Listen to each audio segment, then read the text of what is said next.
Hello મિત્રો, good morning. તો આજે છે 21 મે. તો આજના દિવસનું મહત્ત્વ જાણતા આજે આપણે વાત કરશું એક ખાસ દિવસની.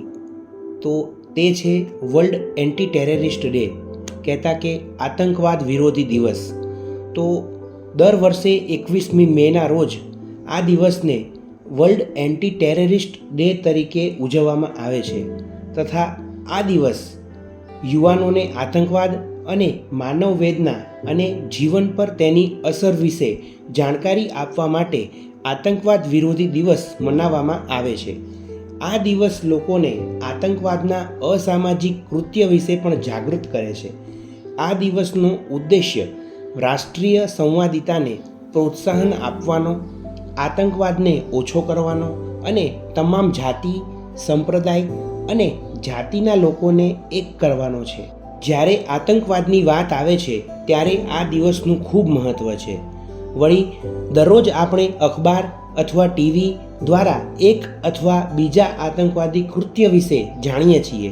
તો મૂળભૂત રીતે આતંકવાદીઓ સામાન્ય લોકોના મનમાં ભય પેદા કરવા માંગે છે. તો કોઈ પસ્તાવો કર્યા વિના તેઓ હજારો લોકોને મારી નાખે છે, કારણ કે તેમની પાસે કોઈ વિવેક હોતો નથી.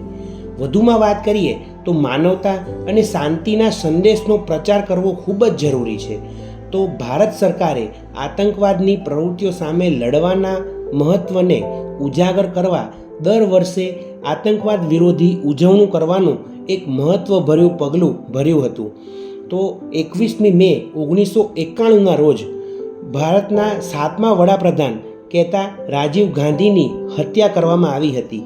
અને આના ઇતિહાસ વિશે આપણે વાત કરીએ તો ભૂતપૂર્વ વડાપ્રધાન રાજીવ ગાંધી એક રેલીમાં ભાગ લેવા તમિલનાડુના શ્રી પેરુમ્બુદુર ગામ ગયા હતા. તેમની સામે એક મહિલા આવી જે Liberation of Tamil Tigers Eelam LTTE એક આતંકવાદી જૂથની સભ્ય હતી. તેણીના કપડા નીચે વિસ્ફોટકો હતા અને તે PM પાસે ગઈ અને તેના પગને સ્પર્શ કરવા માંગતી હોય તેમ નીચે ઝૂકી ગઈ અને અચાનક બોમ્બ ફાટ્યો અને વિસ્ફોટ થયો, જેમાં PM અને અંદાજે 25 લોકોના મોત થયા. અને આ આંતરિક આતંકવાદ છે જેણે ભય પેદા કર્યો હતો અને આપણા દેશે એક મહત્ત્વના PM ગુમાવ્યા હતા. તો આ ઘટના બાદ 21મી મે 1991ના રોજ ભારતના 7મા વડાપ્રધાન રાજીવ ગાંધીની હત્યા બાદ રાષ્ટ્રીય આતંકવાદ વિરોધી દિવસની સત્તાવાર જાહેરાત કરવામાં આવી હતી. વળી ત્યારબાદ ભારતે વર્ષોથી અસંખ્ય આતંકવાદી હુમલાઓનો અનુભવ કર્યો છે અને જેણે દેશની સુરક્ષા, અર્થતંત્ર અને સામાજિક માળખાને અસર કરી છે. અને અહીં ભારતમાં કેટલાક નોંધપાત્ર આતંકવાદી હુમલાઓ વિશે આજે આપણે વાત કરીએ તો સૌપ્રથમ 1984માં થયેલ શીખ વિરોધી રમખાણો, જે 31 ઓક્ટોબરથી 3 નવેમ્બર 1984 દરમિયાન સમગ્ર ભારતમાં અને મુખ્યત્વે દિલ્હીમાં થયેલ હતું. અને આ હુમલામાં વડાપ્રધાન ઇન્દિરા ગાંધીની તેમના શીખ અંગરક્ષકો દ્વારા હત્યા બાદ વ્યાપક શીખ વિરોધી રમખાણો ફાટી નીકળ્યા અને જેના પરિણામે હજારો શીખોના મૃત્યુ થયા અને સંપત્તિને વ્યાપક નુકસાન થયું.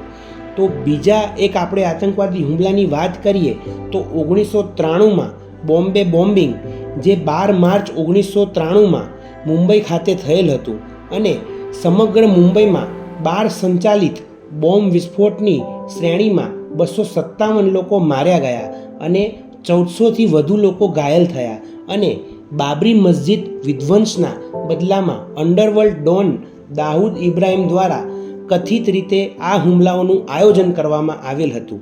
ત્યારબાદ આપણે વાત કરીએ તો 2001માં ભારતીય સંસદ પર હુમલો કરવામાં આવેલ હતો, જે 13મી ડિસેમ્બર 2001ના રોજ નવી દિલ્હીમાં લશ્કરે તૈયબા અને જૈશે મોહમ્મદના 5 આતંકવાદીઓએ ભારતીય સંસદ પર હુમલો કરી અને જેમાં સુરક્ષા કર્મચારીઓ અને હુમલાખોરો સહિત 14 લોકોના મોત થયા હતા. વધુમાં વાત કરીએ તો 2019માં પુલવામા હુમલા વિશે તો આપ સૌ જાણો જ છો.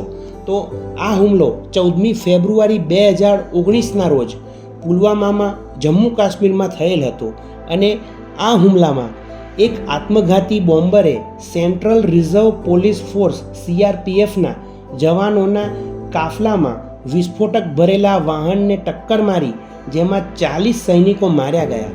અને જૈશે મોહમ્મદે આ હુમલાની જવાબદારી સ્વીકારી અને ભારત અને પાકિસ્તાન વચ્ચે ત્યારબાદ તણાવ વધી ગયો. ત્યારબાદ વાત કરીએ તો 2021માં જમ્મુ ડ્રોન હુમલો, જે જૂન 27, 2021માં થયેલ હતો, જે જમ્મુ એરફોર્સ સ્ટેશન જમ્મુ અને કાશ્મીર સ્થિત આવેલ છે. તો આ જમ્મુ એરફોર્સ સ્ટેશન પર વિસ્ફોટકથી ભરેલા 2 ડ્રોને હુમલો કર્યો, જેના કારણે નાની ઈજાઓ થઈ અને ઇમારતને પણ નુકસાન થયું હતું. તો આ ભારતમાં આતંકવાદી હુમલાના ડ્રોનનો પ્રથમ રીતે ઉપયોગ થયેલ તેવો હુમલો હતો, જે નવા ખતરાના પરિણામને પ્રકાશિત કરે છે.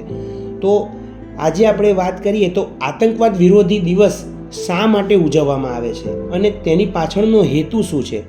તો આતંકવાદી વિરોધી દિવસ ઉજવવા પાછળનો હેતુ એક છે કે દેશમાં શાંતિ અને માનવતાનો સંદેશ ફેલાય.